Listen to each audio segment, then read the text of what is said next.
All right, everybody, let's look at Jamovi. So you should be able to see my screen in just a moment here. So this is what Jamovi looks like, okay? So you can put data in here. Let's put numbers rather than letters, okay? You can just punch data in. That's pretty easy, okay? Pretty straightforward. Now, if you want to do something like code a variable, it looks very similar to like SPSS,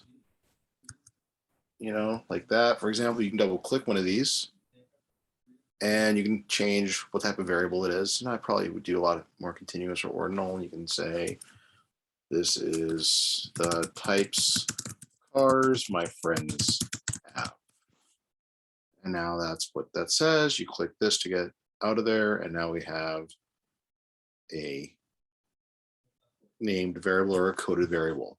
Now, places you're going to want to, some things you're going to want to do is you want to make a course, go here to modules and make sure you download SE. Now, I have to say manage installed because I've already installed it. But what you're looking for is this SE. Now, right now, it's just week 1 and 2. You don't have to know a whole lot about Jamovi. And like I said, if you want to do SPSS, that's fine. Jamovi reads SPSS, so no big deal either way.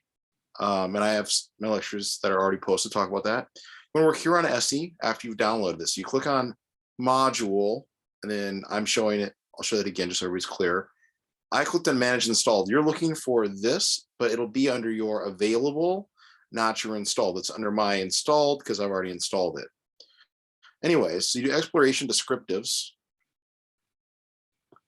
Give it a second to load. And then as soon as it loads, like you can move your variables over, for example, then you can click on statistics. You can do your mean, median, mode. Just ask it for what you want. Pretty straightforward, variance, range, standard, any of this stuff. Now, this is not stuff we've really gone into a lot of detail on, but you just tell it what you want. And it just lists it right there. It's literally that easy. This one happens to have more than one mode because it says A, there's another mode. So Jamovi, you just want to do that. And you can also go over here, SE descriptives. And then you get this. You can move variables over here. You can do a dot plot, a histogram. You can still ask for some things, but not as much. But it'll absolutely just pull those right up for you. And it's literally that easy. Jamovi's kind of fancy. You can save. You can click right here if you want to import. Open or import. It's going to read Excel, Word. I'm sorry, not Word, Excel, but a lot of times a CSV file. I'll show you how to do that in a moment. It'll also read PDF files, and it'll also read SAV files and SPV files and R files. And you can also export. You can tell it what you want to save it as. So you can save it in any one of these types of formats. So pretty awesome stuff. And on the Excel thing, a comma delimited value or a comma separated value is actually what we want to talk about here. So open up my Excel here, give it a moment. Hang on, my computer's running slow here. So let's just grab new.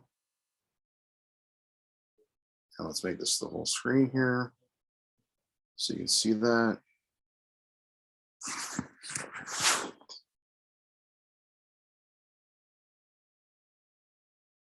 Okay, so we go back to our share. I say Excel book 1 because that makes the most sense. And you can see this. So what's pretty cool about this is if I have some data I wanted to save, I just go File, Save As, and then I would tell it to save as a comma delimited or comma separated value CSV file, assuming there was data there, and then you would click Save. Okay. Now we're not going to do that just for exercise purposes, but then you could go into Jamovi and you could say, hey, Jamovi, will you read this? And Jamovi absolutely will by clicking on that hamburger link I just showed you all a moment ago. So what I would say in terms of just homework, pretty simple, download Jamovi, just play around with it a little bit. Nothing that we're doing yet. As we start to get into some more SPSS stuff, I'll absolutely allow you to do it in Jamovi and or provide more videos on how to do stuff. The biggest thing you can do is talk to me via email, via phone, via text. Tell me what's going on. Tell me about your experience in the class. I will continue to add more videos, explanations, unlock what you're doing in terms of homework for your modules, but you absolutely have to communicate with me. I hope that information was helpful. And I will see you all hopefully asynchronously or synchronously. All right, take care, everybody. Let's stop our share. Okay, see you next time.